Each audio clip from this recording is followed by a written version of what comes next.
In this section, we're going over literal equations. So these are similar to solving regular equations, but we are getting one variable in terms of other variables. So in this case, for number 7, we're solving for t.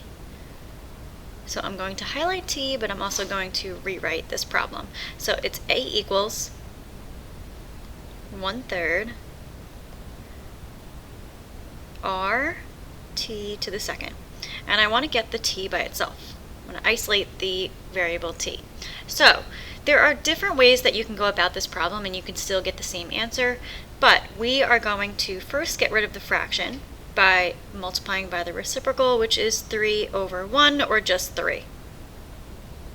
The 1/3 is going to cancel out with the 3 on the right, and you're left with 3a equals rt to the second. Let's highlight again. We want to get the t by itself, so I'm going to first divide by r.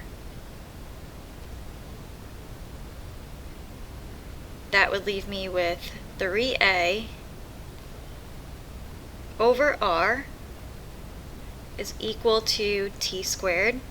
Now I want to get rid of the exponent of 2, and I do that by taking the square root of both sides. So remember, the square root undoes the exponent, so they cancel each other out. And then that would be your final answer. T is equal to the square root of 3a over r.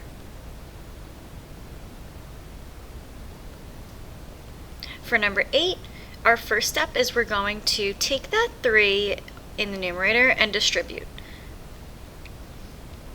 That would give you 3x plus 3k over w equals 4. The 4 is really over a 1.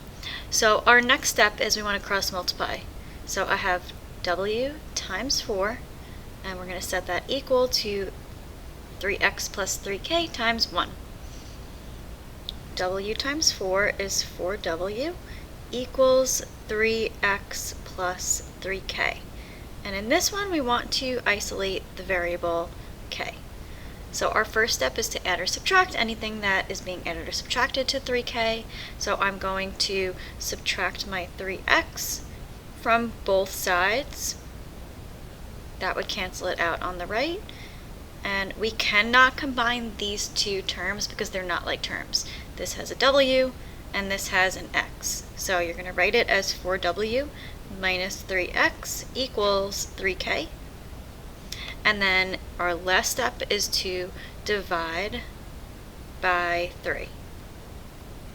The 3's will cancel, and you're left with k equals 4w minus 3x over 3. And that is your final answer for number 8. Moving on to number 10, we want to solve for x. Notice there's a lot of x's in this problem. So our first step is we want to distribute the 3 in front of the parentheses.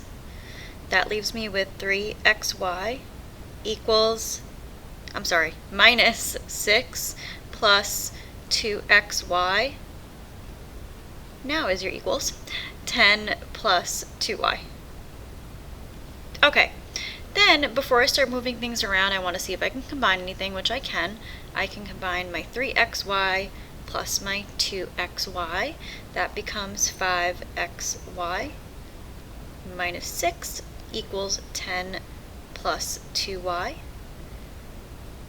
And then I'm going to bring my 6 to the other side by adding it, since it's a negative.